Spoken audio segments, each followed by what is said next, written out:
A new topic of chapter matters in our surroundings is the common unit of temperature and SI unit of temperature.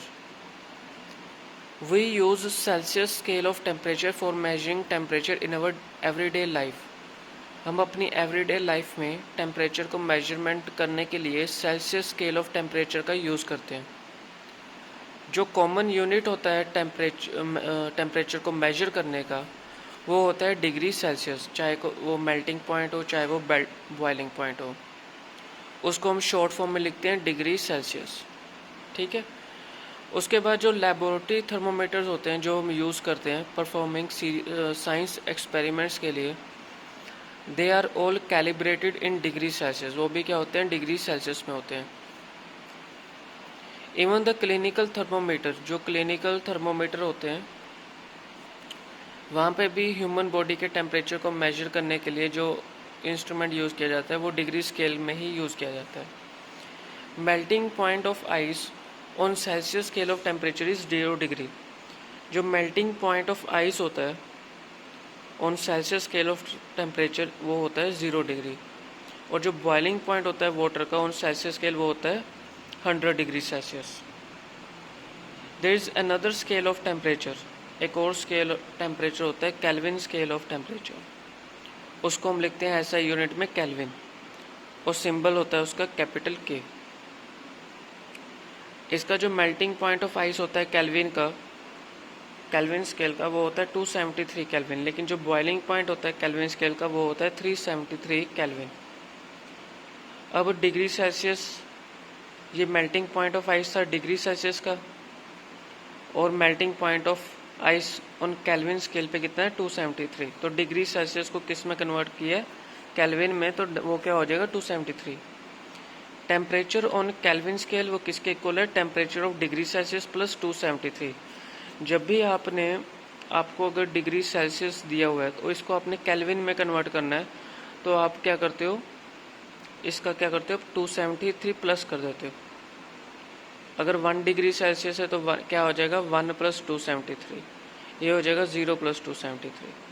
उसी तरह से अगर 2 degree है तो 2 plus 273. मतलब अगर आपने डिग्री सेल्सियस को केल्विन में कन्वर्ट करना है तो आपने प्लस क्या करना है 273, जैसे कि ये आपको बताया हुआ है. अब हम एक सैम्पल प्रॉब्लम देखते हैं.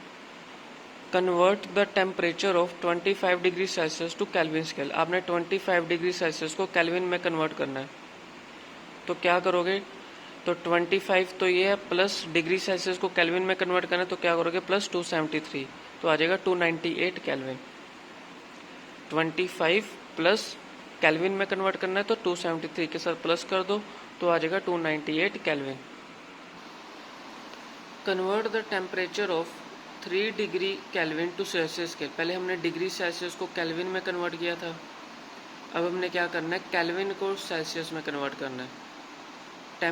अब इसको सेल्सियस को केल्विन में कैसे कन्वर्ट करना है, जब हमने केल्विन को सेल्सियस में कन्वर्ट करना है, ठीक है, 300 केल्विन है उसको सेल्सियस में कन्वर्ट करना है, तो फॉर्मूला क्या होता है, डिग्री सेल्सियस को हम कहते हैं जो भी, अगर 0 डिग्री है तो 0 प्लस 273 लिख सकते हैं. ठीक है.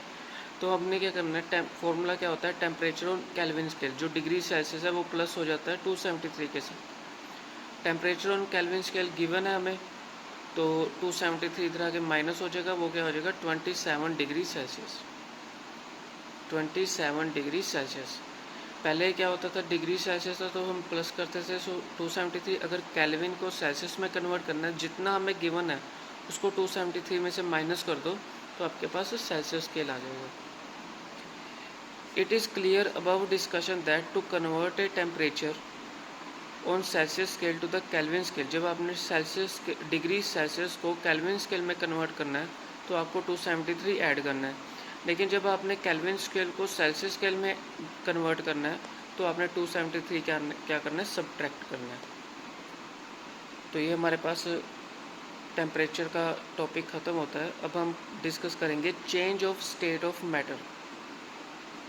मैटर जो है वो 3 स्टेट्स में एग्जिस्ट करता है, solid states, liquid state and gaseous state, और वेपर स्टेट उसको बोलते हैं. Water exist as solid in the form of ice.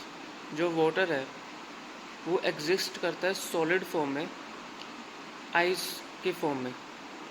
As liquid exist करता है in the form of water, and gas exist करता है in the form of steam और water vapour. ठीक है। Water comes as ice out of freezer of a refrigerator. जब हम water को फ्रीज़र से बाहर निकालते हैं, रेफ्रिजरेटर में से, तो जो वाटर, एक तो ये एग्जांपल होगी, एक water out of a tap, जब वाटर टैप से बाहर आता है, and as a steam out of kettle of boiling water. जब हम पानी को बॉयल करते हैं कैटल में, तो जो स्टीम वाटर होते हैं वो वेपर्स की फॉर्म में स्टीम बन के बाहर आते हैं। ठीक है। तो ये क्या हो रहा है, चेंज हो रहा है, change of state of matter. कभी सॉलिड को लिक्विड में कन्वर्ट हो रहा है, तो लिक्विड टू गैसेस में कन्वर्ट हो रहा है, तो उसको हम डिटेल में पढ़ेंगे। We can change the physical state of matter in 2 ways. हम फिजिकल स्टेट ऑफ मैटर को चेंज कर सकते हैं 2 तरीके से, या तो उसका टेम्परेचर चेंज कर दो, या चेंज कर दो उसका प्रेशर। कौन से 2 तरीके हैं जिसमें आप सॉलिड टू लिक्विड या लिक्विड टू गैस या गैस टू सॉलिड ऐसे आप कन्वर्ट कर सकते हो? उसका तरीका होता है, या तो आप चेंज करो टेम्परेचर या चेंज करो प्रेशर। अब इसको डिटेल में पढ़ते हैं। तो ये इम्पोर्टेंट लाइन है जो आपने लिखनी है। ठीक है। और इसको भी आपने 1-2 एग्जांपल दे के लिखना है, और ये दोनों लाइन्स भी इम्पोर्टेंट हैं जो लिखनी है आपने। When we say that we can change the state of matter, जब हम ये कहते हैं कि हम स्टेट ऑफ मैटर को चेंज कर सकते हैं बाय चेंजिंग द टेम्परेचर, इसका मतलब ये होता है कि जो स्टेट ऑफ मैटर है वो चेंज हो सकता है हीट करके या कूल करके। और हम ये भी कह सकते हैं कि चेंज हो सकता है state of matter by changing the pressure. इसका मतलब ये होता है कि हम प्रेशर को इंक्रीज़ करके भी और प्रेशर को डिक्रीज़ करके भी स्टेट ऑफ मैटर को चेंज कर सकते हैं। जो पार्टिकल्स में स्पेसिस होती हैं, जिसमें फोर्स ऑफ अट्रैक्शन होती है between the particles, and the amount of movement of particles, कितनी पार्टिकल्स में मूवमेंट हो रही है, उसको हम चेंज कर सकते हैं बाय चेंजिंग द प्रेशर और the temperature of the substance. ठीक है। जो स्पेसिस होती हैं पार्टिकल्स में, उनमें जो फोर्स ऑफ अट्रैक्शन होती है पार्टिकल्स में, and the amount of movement, कितनी अमाउंट ऑफ मूवमेंट हो रही है पार्टिकल्स में, by changing the change of pressure and temperature of a substance. So depend on the pressure and temperature the same substance can exist in all the 3 physical states. So depend on the pressure and temperature etcetera. Same substance exist करता है in all the 3 physical states, solid, liquids and gas. इसमें ये कह रहा है कि जो हम सॉलिड को लिक्विड में कन्वर्ट करना है या लिक्विड को गैस में कन्वर्ट करना है, ये गैस सॉलिड को गैस में कन्वर्ट करना है, ये 2 तरीके से हो सकता है। या तो आप टेम्परेचर चेंज करो या प्रेशर चेंज करो। अगर आप टेम्परेचर चेंज कर रहे हो तो स्टेट ऑफ मैटर कैसे चेंज होगा? या तो आप टेम्परेचर इंक्रीज़ करोगे या डिक्रीज़ करोगे। अगर आप प्रेशर चेंज करके स्टेट ऑफ मैटर को चेंज कर रहे हो, कन्वर्ट कर रहे हो, तो वो कैसे होगा? या तो आप प्रेशर को इंक्रीज़ करो या प्रेशर को डिक्रीज़ करो। ठीक है। तो आगे हम पढ़ेंगे effect of change of temperature.